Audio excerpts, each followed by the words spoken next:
Not long ago, had you asked me if the US was in need of a men's rights movement, my answer would have been a resounding no. After all, everyone knows that men have male privilege and that women live in a state of patriarchal oppression, right?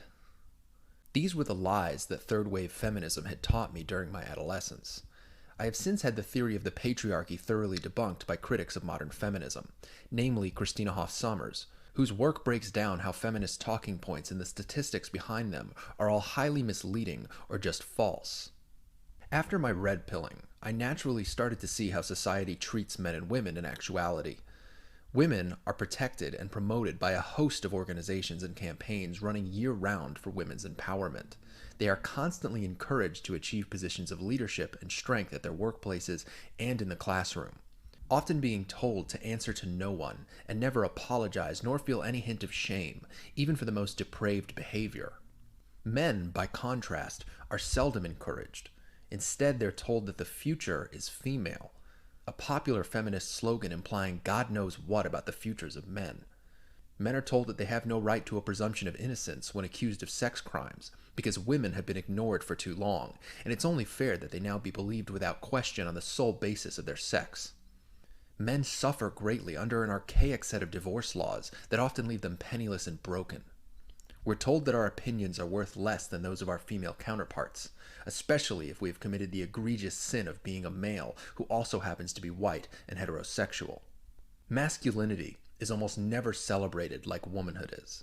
By contrast, it is labeled toxic, despite the fact that many of the greatest achievements and victories of Western liberal society were built, fought for, and won mostly by males, including those advancements that have liberated women in recent years.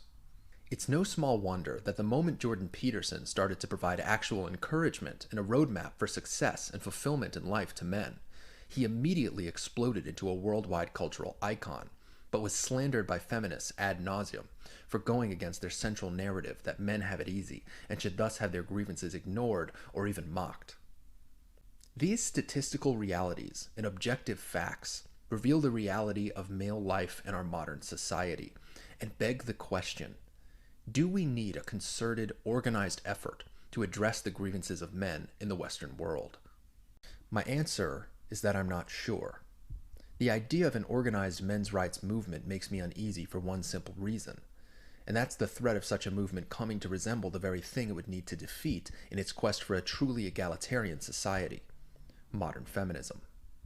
The possibility of masses of aggrieved males succumbing to victimhood mentality, blaming women for all of their problems, projecting conspiratorial theories of misandry onto every single aspect of our culture, much in the ways that feminism does now, concerns me greatly.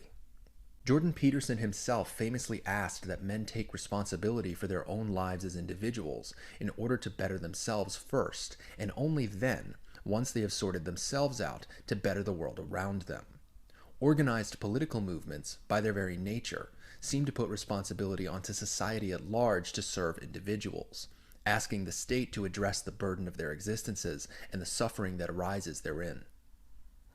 I fear that a men's rights movement could lead men to create a perfect reflection of modern feminism, with the sexes simply being reversed, leading not to the defeat of intersectional feminism and its lies, but instead to an all-out war of the sexes, each equally aggrieved in their own minds, creating a disgusting symbiosis in which they feed off of each other's missteps and respective victimhoods.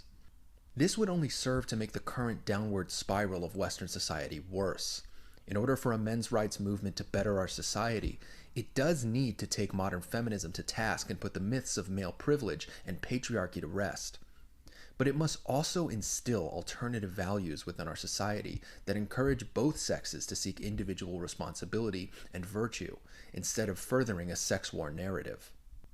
These kinds of values can be found throughout many aspects of classical Western society, in art, theology, and philosophies of old. Jordan Peterson has been vital in reintroducing these works and the wisdom they hold to a young audience who were let down by their education system, which neglected the values of truth and responsibility in order to instead focus on intersectional feminist values of equity, diversity, and inclusion. The focus on these values has failed and is leading our society down an unsustainable path towards destruction as the pillars that have upheld it for centuries are undermined by bad actor wolves in social justice sheep's clothing.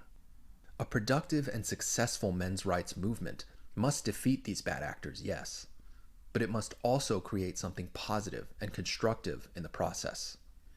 I do believe that there can be an effective men's rights movement in my lifetime, and I believe the time has come for it, as the evils of modern feminism, outdated divorce laws, and sex war grifters become too much to bear for countless men who are suffering more and more each day. But in order for that movement to succeed, it must be focused on real issues and ask that men take them on as individuals first and political activists second. It must be an inherently and appropriately masculine movement, which eschews a victimhood narrative for a vision of a society wherein both men and women find purpose and meaning in both the joy and suffering of life, seeking truth as the ultimate goal in the process. Such a movement must be much less a movement for men's rights, and more so a movement for humanity as a whole.